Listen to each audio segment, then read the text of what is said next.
Hello students, कैसे हैं आप सब। आई होप सब बढ़िया होंगे, खूब अच्छे से पढ़ाई कर रहे होंगे। तो स्टूडेंट्स, क्लास 12th की इंपॉर्टेंट क्वेश्चन की सीरीज चल रही थी हमारी, जिसमें हम कहते हैं अब तक chapter number 8 and chapter number 9 discuss कर चुके हैं सक्सेसफुली। तो बेटा स्टार्ट करते हैं फिर आज की वीडियो में चैप्टर नंबर 10, जिसका नाम है वेक्टर अलजेब्रा। बेटा अगर मैं मार्क्स ब्रेकआउट की बात करूँ तो टोटल आपका ये 8 मार्क्स का चैप्टर है। ठीक है, 8 मार्क्स हैं जो कि आपके बहुत ज़्यादा इजी स्कोरिंग होती हैं। इसके साथ साथ जो इसका नेक्स्ट चैप्टर होगा, चैप्टर नंबर 11, बेटा 3D ज्योमेट्री जो होगा हमारा, 3D के ऊपर जो होगा, वो भी अगर मैं इसमें जोड़ दे दूँ तो बेटा वो 6 मार्क्स का होता है। तो 6 + 8, अगर उसे मैं 3D 6 मार्क्स का आपको यहाँ पे जोड़ देते हैं हम, 3D 6 मार्क्स के, बेटा टोटल मिला के आपके 14 मार्क्स होते हैं। और ये 14 मार्क्स आपके पूरे के पूरे ईजी स्कोर है। क्या है बेटा? Easy score. क्यों? क्योंकि यहाँ से जो क्वेश्चन बनते हैं ना, वो इंटीग्रेशन से, डिफरेंशियल इक्वेशन से या डिफरेंशिएशन से, इन सब से बहुत ही इजी क्वेश्चंस होते हैं। ठीक है, तो वो सारे स्टूडेंट जिनको डर है कि कहते हैं वो कहीं कहते हैं उनके मार्क्स कम ना आ जाएं या वो कैसे पास होंगे, तो बेटा यहाँ से आप अपने इजी स्कोर कर सकते हो। आप यहाँ से अपना ईजिली, ठीक है, पासिंग क्राइटेरिया अपना यहाँ से पूरा कर सकते हैं। अब बात करते हैं बेटा वेक्टर अलजेब्रा की। तो पहले थोड़ा सा आज इसका इंट्रोडक्शन देख लेते हैं कि इंट्रोडक्शन वेक्टर होता क्या है। बेटा देखो, फिजिकल वर्ल्ड के अंदर दो टाइप की क्वांटिटीज होती हैं आपकी। फर्स्ट वन होती है आपकी स्केलर, दूसरी होती है आपकी वेक्टर क्वांटिटी। स्केलर की अगर मैं बात करूं तो जैसे अगर मैं बात करता हूं, लाइक मैंने आपसे कहा कि मैंने फोर्स लगाई 10 न्यूटन की। ठीक है, मैंने फोर्स लगाई कितने की? 10 न्यूटन की। लेकिन मैंने क्या यहाँ पे जिक्र करा कि मैंने यहाँ पे कितने का कहते हैं, यहाँ पे किस डायरेक्शन में लगाई है? नहीं जिक्र करा। तो एक ऐसी क्वांटिटी, स्केलर क्वांटिटीज कौन सी क्वांटिटीज होती हैं? ऐसी क्वांटिटी जिसके अंदर सिर्फ और सिर्फ क्या होता है? मैग्नीट्यूड होता है। क्या होता है बेटा?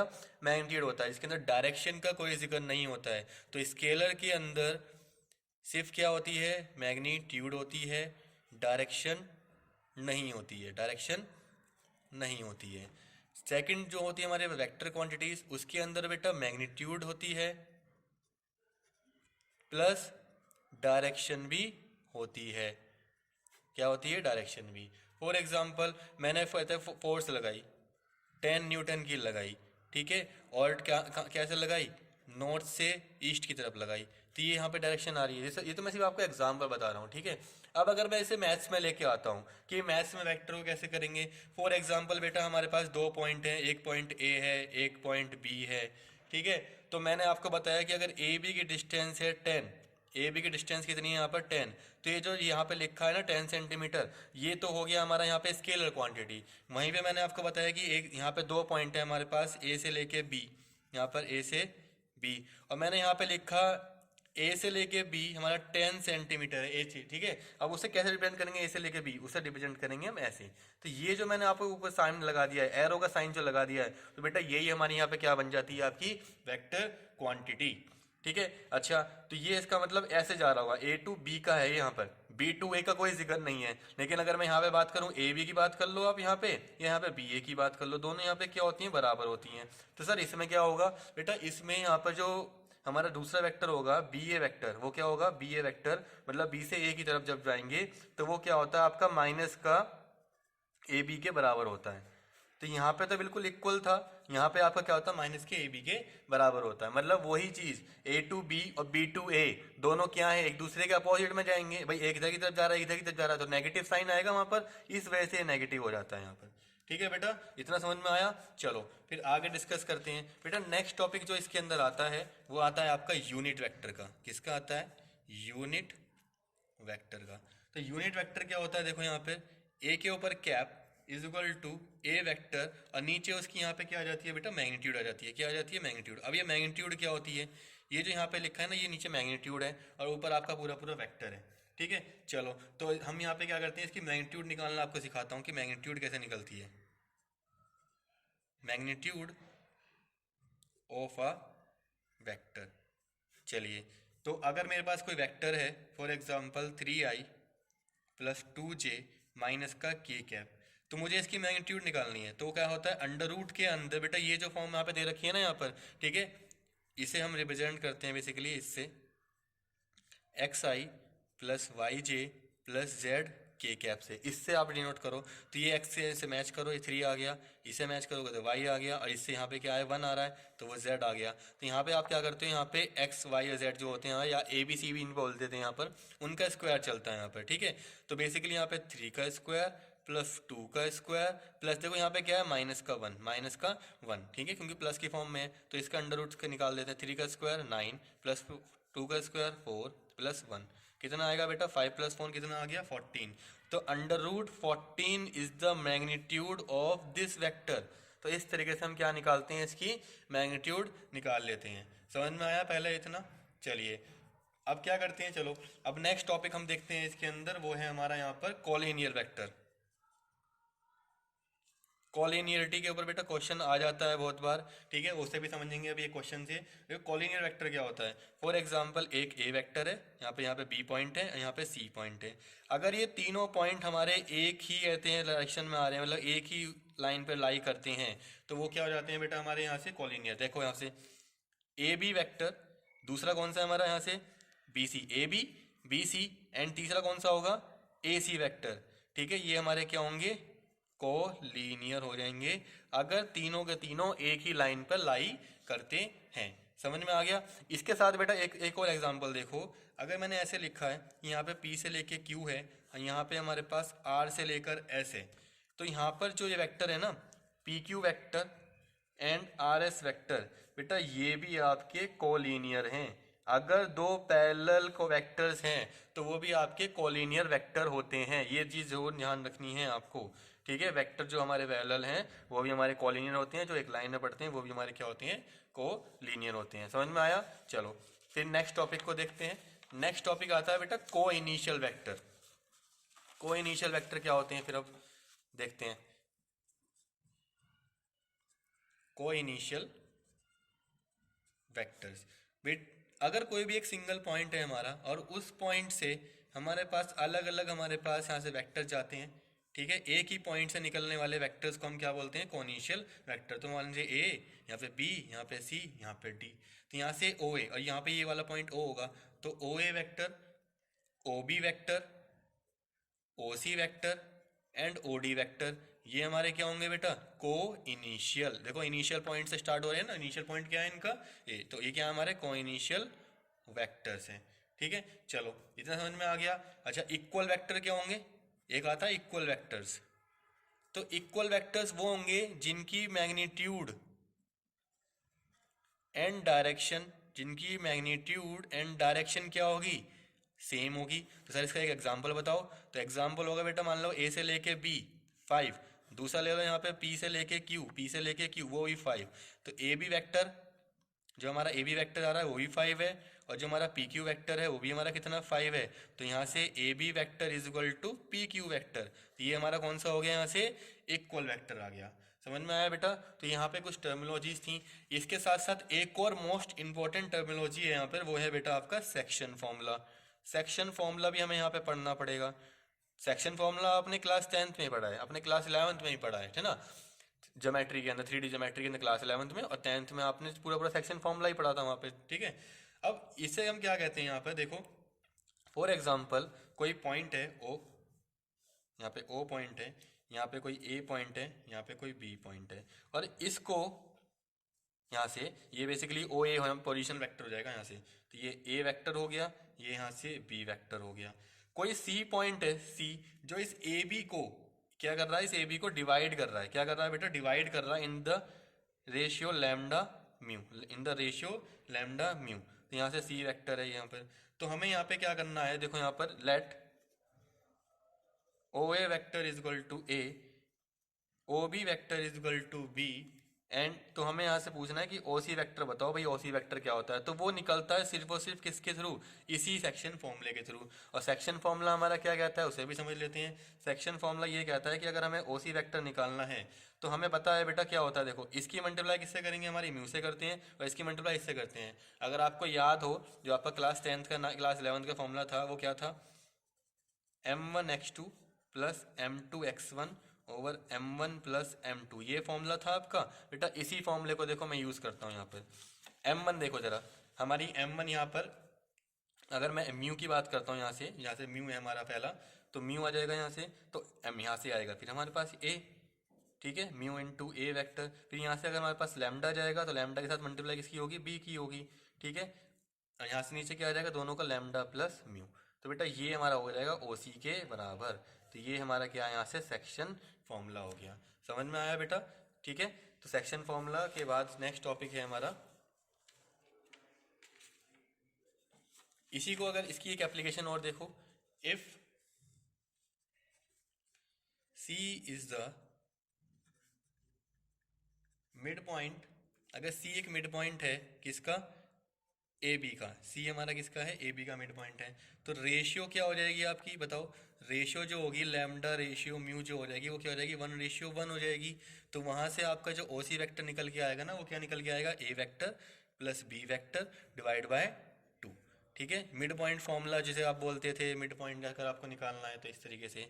इसके बाद बेटा एक और टॉपिक, मोस्ट इंपॉर्टेंट टॉपिक है, ठीक है, क्योंकि यहाँ से क्वेश्चन पक्का पूछता है कि डायरेक्शन कोसाइन बताओ, डायरेक्शन कोसाइंस बताओ। तो डायरेक्शन कोसाइन हमारा एक टॉपिक आ गया है। उसके लिए मैं आपको एक एग्जांपल लेके चलता हूँ यहाँ से। फॉर एग्जांपल मेरे पास कोई बेटा ए वेक्टर है जिसमें 2i plus 4j plus 5k क्या बेटा, कुछ इस तरीके से मेरे को एक वेक्टर दे रखा है, ठीक है। अब ये यहाँ से क्या है, वेक्टर की फॉर्म में देखो, ए का, इसका पहला मैग्नीट्यूड निकालते हैं। तो 2 का स्क्वायर प्लस 4 का स्क्वायर प्लस 5 का स्क्वायर, 2 का स्क्वायर कितना हो जाएगा 4, ठीक है, 4 का स्क्वायर 16 प्लस इसका कितना स्क्वायर हो जाएगा 25। तो 20 रूट कितना आ गया, रूट 45। तो डायरेक्शन कोसाइन यहाँ से कैसे निकलती हैं, देखो जब डायरेक्शन कोसाइन हम निकालने जा रहे हैं, ठीक है, उसके लिए आप क्या करोगे, जो आपने यूनिट वेक्टर निकाला था ना पहले, वो क्या होता था, ए वेक्टर डिवाइड बाय अंड ए की मैग्नीट्यूड, ऐसे कर दो। तो यहाँ पे 2i प्लस का 4j प्लस का 5k कैप, नीचे आ जाएगा रूट 45। तो आप क्या होगा, सर ये तो यूनिट वेक्टर की वाली फॉर्म आ गई, लेकिन नहीं, आपको क्या करना है, यहाँ से इन तीनों को ना अलग अलग कर लेना है। तो वो हो जाएगा 2/45, 4/√45 और तीसरा आ जाएगा 5/√45। बेटा ये हैं आपके डायरेक्शन कोसाइन, क्या हैं आपके डायरेक्शन कोसाइंस, ठीक है, समझ में आया। अच्छा, इन्हीं डायरेक्शन कोसाइन को बेटा हम रिप्रेजेंट करते हैं अपने अलग फॉर्म से। देखो जरा यहाँ पे एल, एम और एन, किस किस से, एल, एम और एन। अब ये एल, एम, एन और क्या है सर, यहाँ पर देखो, एल किसके बराबर होता है, हमारा वो होता है कॉस अल्फा के बराबर, जो एम बराबर होता है वो कॉस बीटा के बराबर, और जो हमारा एन बराबर होता है वो कॉस गामा के बराबर। अब सर ये कॉस अल्फा बीटा गामा क्या आ गए, बेटा समझो यहाँ पर। फॉर एग्जांपल मैं इसको न्यू पेज पे आपको समझाता हूँ। कोई भी हमारे पास ऐसा समझना, ठीक है, कोई भी हमारे पास यहाँ पे कोई लाइन, यहाँ पे पॉइंट है, तो ये पॉइंट की अगर आप यहाँ से लाइन बनाओगे, है ना, यहाँ से आप इसकी क्या बनाओगे, यहाँ से आप इसकी एक लाइन बना दोगे, चलो बना दिया आपने। तो ये यहाँ पे कहीं पे स्पेस में होगा ऊपर, तो ये इस वाली एक्सिस से, ठीक है, इस वाली एक्सिस से और इस वाली एक्सिस से, तीनों से कुछ ना कुछ एंगल बनाता है। तो यहाँ से अल्फा, यहाँ से बीटा और यहाँ से ये गामा, तो ये अल्फा बीटा एंड गामा, बेटा तीनों एंगल बना रहा है ये, ठीक है। मतलब एक्स एक्सिस से अलग, वाई एक्सिस से अलग और जेड एक्सिस से अलग, तीनों एक्सिस से अलग अलग एंगल बनते हैं, एक्स के थ्रू अल्फा, वाई के through beta and Z axis के थ्रू यहाँ पर कोई पी पॉइंट है उसका गामा। तो तीनों अलग अलग एंगल्स हो गए हमारे यहाँ से। चलो, तो अभी मैंने आपको क्या बताया था कि जो हमारी कॉस अल्फा, ये देखो एल की वैल्यू कितनी है कॉस अल्फा, एम की वैल्यू कॉस बीटा और यहाँ से एन की वैल्यू कितनी है कॉस गामा। अब हमारे पास एक रिलेशन है, वो रिलेशन है L square plus M square plus N square is equal to 1। बेटा मोस्ट इंपॉर्टेंट रिलेशन है जिससे आपके बहुत सारे क्वेश्चन यहाँ पे सॉल्व होंगे, ठीक है। तो और हम क्या कर सकते हैं भाई, एल एम एन की वैल्यू में बताया ना, तो उसको हम यहाँ पे पुट कर देते हैं। ये हो जाएगा cos square alpha plus cos square beta plus cos square gamma की वैल्यू कितनी आ गई यहाँ से 1। तो आपके लिए डायरेक्शन कोसाइन ये इंपॉर्टेंट है, फिर ये वाली रिलेशन इंपॉर्टेंट है, फिर ये वाली यहाँ पर रिलेशन भी इंपॉर्टेंट है। बेटा इसके बाद बस 2 टॉपिक बच गए हैं हमारे पास। वो हैं एक तो एडिशन ऑफ वेक्टर, इंट्रोडक्शन में एडिशन ऑफ, ये आपके लिए इंपॉर्टेंट इसलिए था क्योंकि इसके थ्रू ही आप कहते हैं वेक्टर पे काम कर पाओगे।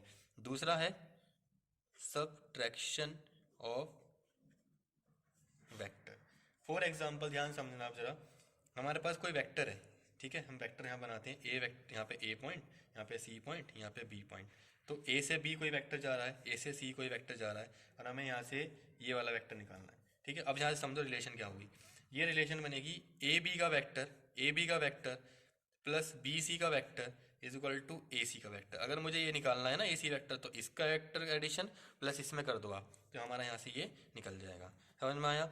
अगर सब्ट्रैक्शन करना है तो वो कैसे करेंगे, देखो फॉर एग्जांपल कोई ओ पॉइंट है, यहाँ पे ओ पॉइंट है, यहाँ पे कोई बी पॉइंट है, ठीक है। तो आपको यहाँ से क्या निकालना है, अगर आपको यहाँ से ए बी निकालना है, ध्यान समझना बेटा, अगर आपको ए बी निकालना है तो ए बी के लिए आप करोगे, भाई देखो पीछे वाला आपको क्या दिखाई दे रहा है, बी दिखाई दे रहा है ना, तो आप करोगे ओ बी माइनस ओ ए। क्या करोगे बेटा, ओ बी माइनस ओ ए। और अगर आपको बी ए वैक्टर निकालना है, बी टू ए निकालना है, ए बी निकालना है, तो पहले बी वाला, अब इन्हें देखो क्या निकालना है, बी ए, पीछे क्या आ रहा है ए, तो ओ ए माइनस ओ बी। तो दोनों डिफरेंट हैं, मतलब एडिशन में तो सिंपल हो जाता है, लेकिन सब्ट्रैक्शन में हमें थोड़ा सा अलग करना है। हमें जो लास्ट में टर्म दिखाई दे रही है ना, पहले वो आती है, फिर माइनस हम करते हैं अपनी दूसरी वाली टर्म को। समझ में आया बेटा? तो ये सब कुछ हमारा सिर्फ और सिर्फ अभी वेक्टर का इंट्रोडक्शन है। तो चलिए स्टूडेंट्स फिर स्टार्ट करते हैं कुछ क्वेश्चन से, ठीक है बेटा। तो यहाँ पे बोला हुआ है find the unit vector in the direction of A plus B vector if A vector is this and B vector is this. बेटा यहाँ पे क्या करना है, हमें एक यूनिट वेक्टर निकालना है, किस डायरेक्शन में, ए वेक्टर प्लस बी वेक्टर की डायरेक्शन में। यहाँ पे ए वेक्टर गिवन है और बी वेक्टर गिवन है, तो सबसे पहला मोटिव हमारा क्या क्या होगा, यहाँ पर ए वेक्टर प्लस बी वेक्टर को निकालना कि भाई ये आएगा कितना। उसके लिए बेटा देखो क्या करेंगे, इनको हम लिख लेते हैं यहाँ पे 2i कैप माइनस जे कैप प्लस का 2k कैप प्लस माइनस का आई कैप प्लस जे कैप माइनस का के कैप। अब देखो बेटा आई से आई वाले कॉम्पोनेंट्स जो है उनको एक साथ करेंगे, तो 2 यहाँ पर है, यहाँ पे क्या माइनस का 1, तो ये क्या हो जाएगा 2 माइनस 1 आई कैप प्लस देखो यहाँ पे कितना है, यहाँ पर है माइनस का 1, ठीक है, यहाँ पे कितना है, यहाँ पे है प्लस का 1, ठीक है, दिख रहा है यहाँ पे सभी को, यहाँ पे हो जाएगा जे कंपोनेंट, फिर प्लस यहाँ पर है 2, यहाँ पे कितना है 1, यहाँ पे आ जाएगा के, ये हो जाएगा 1 मतलब आई, यहाँ पे कितना आ जाएगा प्लस 0 जे, जीरो हो गया यहाँ पे कितना आ गया के कैप। तो बेटा ये आया है आपका ए प्लस बी। अब यूनिट वेक्टर में निकालना है इसका, तो उसका फॉर्मूला क्या होता है जल्दी बताइए। अगर हमें ए प्लस बी, ठीक है, इसका यूनिट वेक्टर यहाँ पे हमें निकालना है, ठीक है, रिक्वायर्ड यूनिट वेक्टर, तो वो कैसे निकलेगा, यहाँ पर ए कैप हम इसके ऊपर निकाल देते हैं, ठीक है। तो उसे हम करते हैं ए वेक्टर प्लस बी वेक्टर ऊपर आता है और नीचे ए वेक्टर प्लस बी वेक्टर की क्या आएगी, मैग्नीट्यूड आएगी। भाई ए कैप हमें निकालना होता है, ठीक है, रिक्वायर्ड वेक्टर, तो वो होता है हमारा ए ओवर यहाँ पे ए की मैग्नीट्यूड, ये हमारा फॉर्मूला होता है यहाँ से रिक्वायर्ड, ठीक है, इसमें पुट करना था। अब यहाँ पे देखो ए प्लस बी हमारा ये रहा, आई ये 0 हो गया, तो आई प्लस के कैप, आई प्लस के कैप, नीचे इनकी मैग्नीट्यूड लगानी। मैग्नीट्यूड कैसे निकालते हैं मैंने आपको बताया था, भाई देखो 1 का स्क्वायर प्लस 0 का स्क्वायर प्लस 1 का स्क्वायर, ये हो जाएगा आई प्लस के कैप, नीचे क्या आ जाएगा 1 का स्क्वायर 1, 1 का स्क्वायर 1, नीचे कितना आ गया √2। तो बेटा यही आपका रिक्वायर्ड क्या होगा, ठीक है, आंसर इस क्वेश्चन के लिए। ये इंट्रोडक्टिव बेटा कुछ एक क्वेश्चन करा रहे हैं हम, ताकि आपको यहाँ से पता लगे कि आप कैसे कैसे क्वेश्चन यहाँ पर करके लेके चलेंगे, ठीक है, समझ में आया। चलो ये आपका एनसीईआरटी का क्वेश्चन है बेटा, ठीक है, अभी बेस एनसीईआरटी से लेके चलते हैं यहाँ पर। चलो फिर नेक्स्ट क्वेश्चन को देखते हैं। बेटा ये क्वेश्चन भी आपका एनसीईआरटी का ही क्वेश्चन है। अगर मैं बात करूँ तो इसमें बोला है find the unit vector in the direction of P Q where P and Q are the point. बेटा यहाँ पे पी एंड क्यू दो पॉइंट्स दे दिए हैं, तो ये पी एंड क्यू से देखो यहाँ से फॉर एग्जांपल हम यहाँ से पोजीशन वेक्टर निकालेंगे, इनके position vector of P and position vector of Q. तो यहाँ से हम क्या निकालते हैं ओ पी, ठीक है, यहाँ से हम क्या निकालते हैं ओ पी एंड दूसरा क्या निकालते हैं हम यहाँ से ओ क्यू। तो ओ पी क्या हो जाएगा, देखो ये पी का पॉइंट है ना, तो ये आई का कॉम्पोनेंट, ये जे का कॉम्पोनेंट, ये के का कॉम्पोनेंट। तो यहाँ पे देखो 1 है, यहाँ पे क्या आ जाएगा I plus 2j plus 3k cap, आ गया ओ पी। ओ क्यू निकालो जल्दी से, तो 4i plus 5j plus 6k cap, दोनों निकल गए। अब हमें क्या निकालना है, पी क्यू निकालना है। क्या निकालना है, पी क्यू। तो मैंने आपको बताया सब्ट्रैक्शन कैसे करते हैं, जो पीछे लिखा होता है उससे पहले लेते हैं, तो O Q minus O P हो जाएगा यहाँ पर। चलो तो क्या करेंगे यहाँ पे देखो 4i cap plus 5j cap minus plus का 6k कैप माइनस करेंगे I cap plus 2j cap plus का 3k कैप।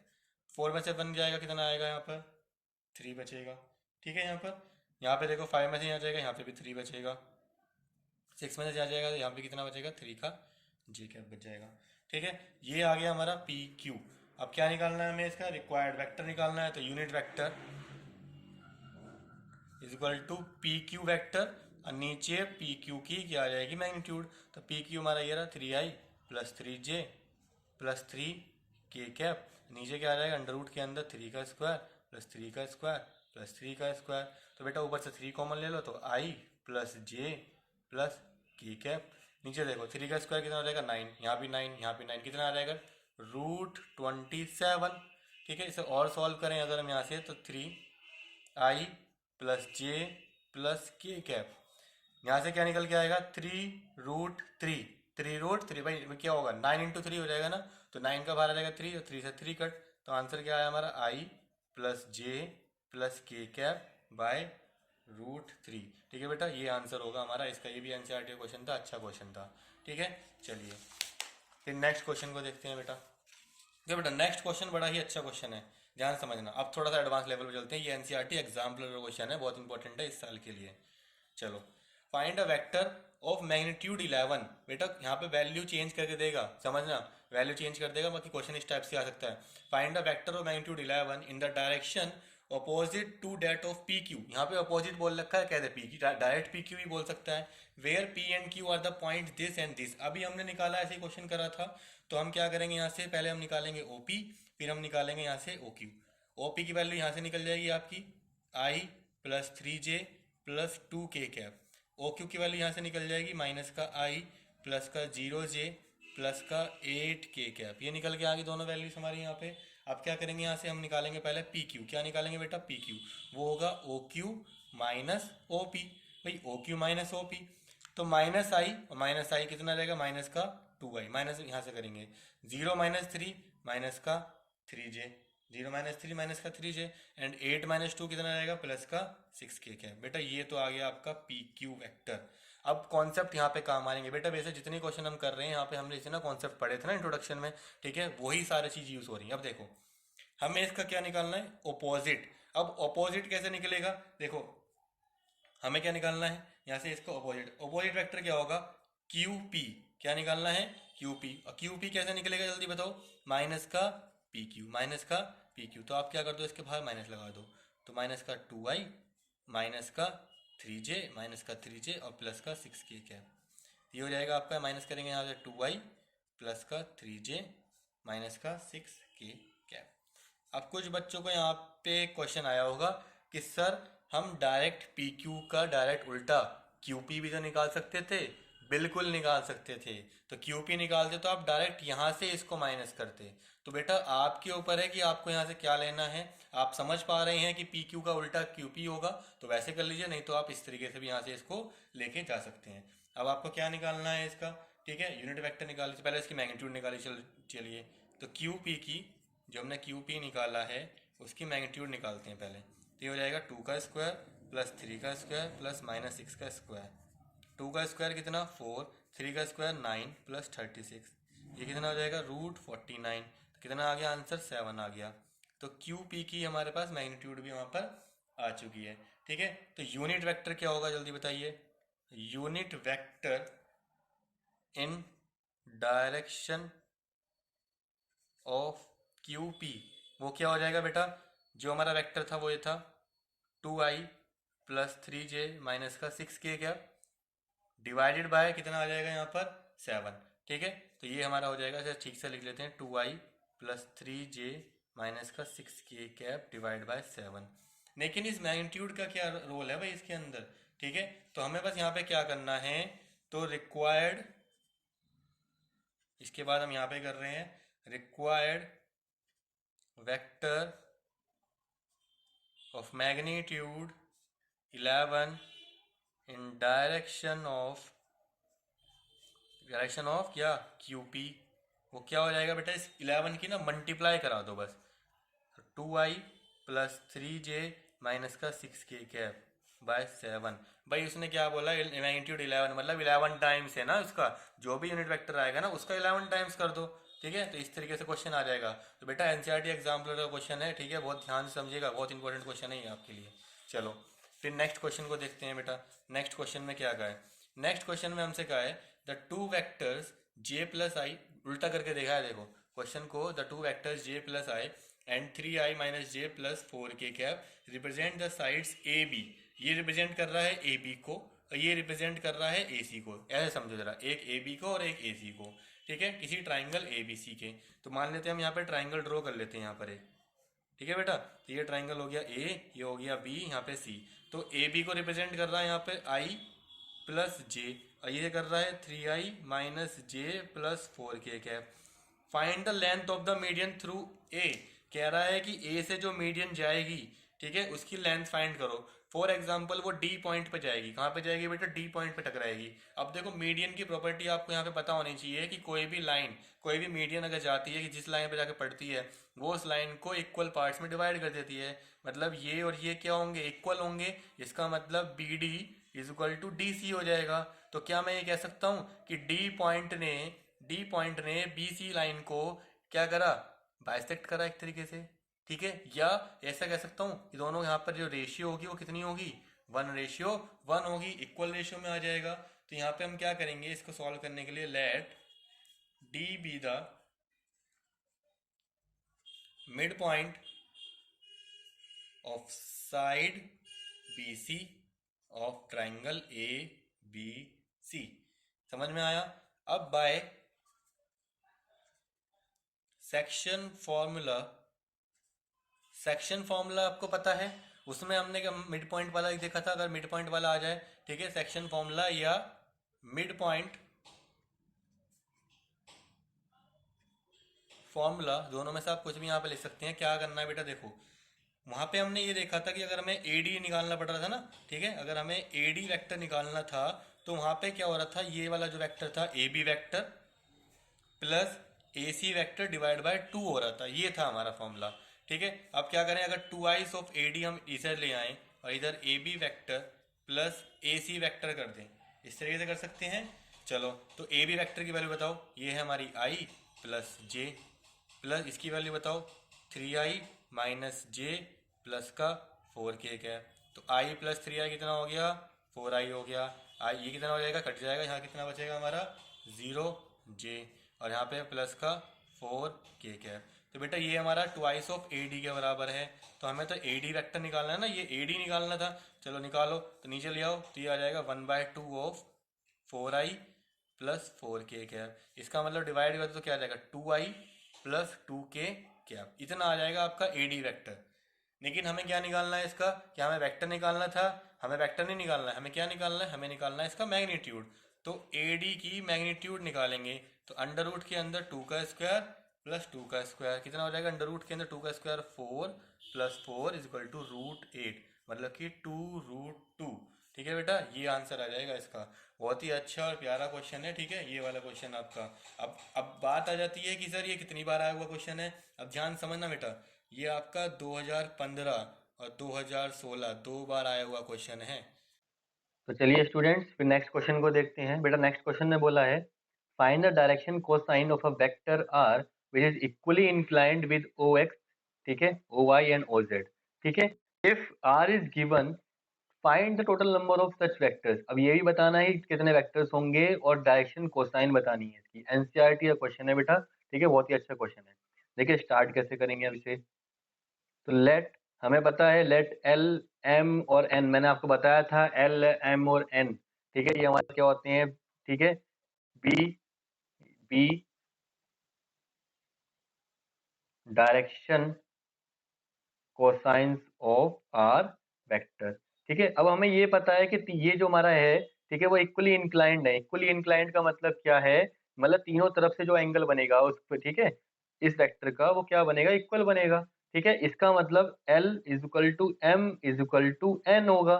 कैसे होगा? अब यहाँ पे देखो जरा, alpha is equal to beta is equal to gamma, उन्होंने ये बोला है कि इक्वली इंक्लाइंड है। इसका मतलब तीनों एंगल्स जो अल्फा बीटा और गामा होते हैं वो तीनों हमारे क्या होंगे? इक्वल होंगे, ठीक है। इसका मतलब cos alpha is equal to cos beta is equal to cos gamma, ये बराबर होगा। और हमें ये बताया cos अल्फा किसके बराबर होता है? L के बराबर होता है, cos बीटा M के बराबर होता है, cos गामा N के बराबर होता है। तो हम डायरेक्टली ये कह सकते हैं कि एल एम और एन बराबर होंगे, क्योंकि तीनों एंगल्स बराबर हैं, तो कॉस की टर्म तीनों की बराबर होंगी। अब हमें एक और रिलेशन पता है, मैंने आपको बताया था एक कि ये रिलेशन बहुत इंपॉर्टेंट है। L square plus M square plus N square कितना होता है? 1 होता है। तीनों में अगर मैं एक ही चीज डाल दूं, एल की वैल्यू डाल देता हूँ जरा, ठीक है? तो three L square plus L square plus L square कितना हो जाएगा? 3 एल स्क्वायर इक्वल टू 1। तो एल स्क्वायर कितना आ जाएगा? 1/3। तो एल की वैल्यू कितनी आएगी यहाँ से? Plus minus 1/√3। एल की वैल्यू कितनी आएगी? Plus minus √3। ठीक है, तो डायरेक्शन कोसाइन क्या होंगे, आप जल्दी बताइए। तो डायरेक्शन कोसाइंस इसके हो जाएंगे यहाँ पे of R vector is equal to plus minus 1/√3, plus minus 1/√3 और प्लस माइनस 1/√3। भाई ये तीनों को ना, एल ये है तो एल तीनों बराबर है, तो तीनों एल एम और एन की वैल्यू हो गई है। ठीक है, अब देखो आर वेक्टर को हम क्या लिख सकते हैं? आर वेक्टर को जिस तरीके से लिख सकते हैं हम, ठीक है, इस तरीके से हम यहाँ पे इसको लिख सकते हैं L I plus M J cap plus N K cap. ठीक है, आर हमें उन्होंने बोला गिवन है, तो इसका मतलब ये ऐसे ही रहेगा, मैग्नीट्यूड की फॉर्म में ही रहेगा, इसमें हमें कोई चेंज नहीं करना है। ठीक है, चलो अब यहाँ क्या हो जाएगा? प्लस माइनस 1/√3 आई कैप प्लस अगला क्या आएगा यहाँ पे? प्लस माइनस 1/√3 जे कैप प्लस प्लस माइनस 1 ये यहाँ पर √3 यहाँ पर के कैप। इस तरीके से समझ में आया बेटा? डायरेक्शन कोसाइन हमारी ये आ गई। अब उन्होंने पूछा था यहाँ पर नंबर ऑफ टोटल कॉम्बिनेशन कितने हो सकते हैं। बेटा देखो यहाँ पे प्लस होगा बाकी, ठीक है, यहाँ पे plus plus plus minus minus minus plus minus plus, मतलब इस तरीके से क्या है, देखो एक जगह पर हम साइन कितने हो सकते हैं? प्लस और माइनस दो जगह, तो इसका मतलब 2 एक जगह पर, अगली जगह पे भी 2 और इसकी जगह पे भी 2। परमुटेशन हम यहाँ पे खेल रहे हैं, देखो तो कितना आ गया? 8।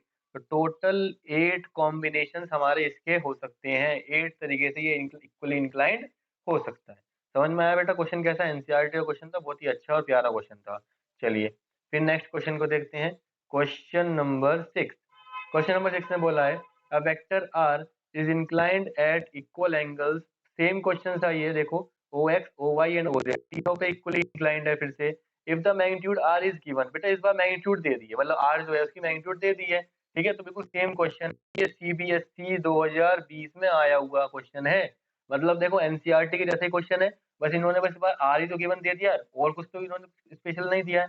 तो फिर से वही करेंगे, लेट देखो मतलब पिछले वाले क्वेश्चन का ही रिपीट है ये वाला क्वेश्चन। देखो let L M N are direction cosine of R vector. ठीक है, ऐसे लिख सकते हैं हम। तो इसका मतलब अब इन्होंने क्या बोला है, ये इक्वली इंक्लाइंड है, R vector is equally inclined with OX, OY and OZ। इसका मतलब alpha is equal to beta is equal to gamma. ठीक है, और we can say that cos alpha is equal to cos beta is equal to cos gamma. ठीक है, और ये किसके बराबर होता है? एल के बराबर। ये किसके बराबर होता है? एम के बराबर। ये किसके बराबर होता है? एन के बराबर। इसका मतलब L is equal to M is equal to N हम यहाँ से लिया है। अब देखो रिलेशन क्या है? L square plus M square plus N square is equal to 1। तीनों बराबर हैं, तो 3 L square is equal to 1, L square is equal to 1/3। तो एल की वैल्यू कितनी आ गई? Plus minus 1/√3। वैल्यू चेंज नहीं है, देखो वैल्यू वही आई है अभी भी, मतलब एनसीईआरटी का ही क्वेश्चन चला है बिल्कुल। अब क्या करना है हमें यहाँ से? देखो डायरेक्शन कोसाइन बता देंगे हम यहाँ से। Direction cosine is equal to plus minus 1/√3 comma plus minus 1/√3 comma plus minus 1/√3। आ गया? इतना समझ में आ गया? चलो इसके बाद हमें क्या करना है, इसको सिंपल फॉर्म में लिख देना है। ठीक है, तो वो क्या है? R is equal to R की मैग्नीट्यूड जो गिवन है, और यहाँ पे हम क्या करते हैं? एल आई प्लस यहाँ पर हम लिखेंगे एम जे। ठीक है, और यहाँ पर एन के कैप। आर की मैग्नीट्यूड कितनी है? यहाँ पर 6 है। एल की वैल्यू कितनी आई? Plus minus 1/√3। ठीक है, प्लस माइनस यहाँ पे आई कैप और यहाँ पे 1/√3 और यहाँ से क्या आएगा? जे कैप आ जाएगा। यहाँ से प्लस माइनस यहाँ पे कितना आ जाएगा जल्दी बताइए? 1/√3 के कैप। बेटा ये हमारा आंसर हो जाएगा, रिक्वायर्ड आंसर। यहाँ से चाहो तो आप कहते हैं √3, यहाँ से कहते हैं मल्टीप्लाई बाहर लेकर, ठीक है, करेंगे तो 2 रूट यहाँ से कट जाएगा। ठीक है, √3 बाहर लेकर, तो ये भी आप यहाँ पे छोड़ सकते हैं। 2020 का आया हुआ क्वेश्चन है बेटा ये, ठीक है। अच्छा क्वेश्चन था, आई होप आपको समझ में आया होगा। इसके बाद बेटा देखिए नेक्स्ट क्वेश्चन को देखते हैं, क्वेश्चन नंबर 7। बेटा क्वेश्चन नंबर 7 में यहाँ पे बोला है a vector R has length 21, कितनी लेंथ है उसकी, 21 लेंथ है, and its direction ratios are proportional to 2, -3, 6 proportional है, ठीक है।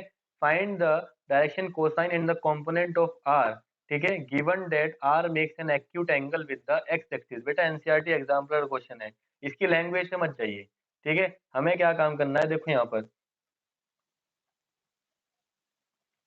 हमारे डायरेक्शन कोसाइन होते हैं, डायरेक्शन कोसाइन, उनका फॉर्मूला हमें पता है, देखो वो होता है plus minus A over under root A square plus B square plus C square.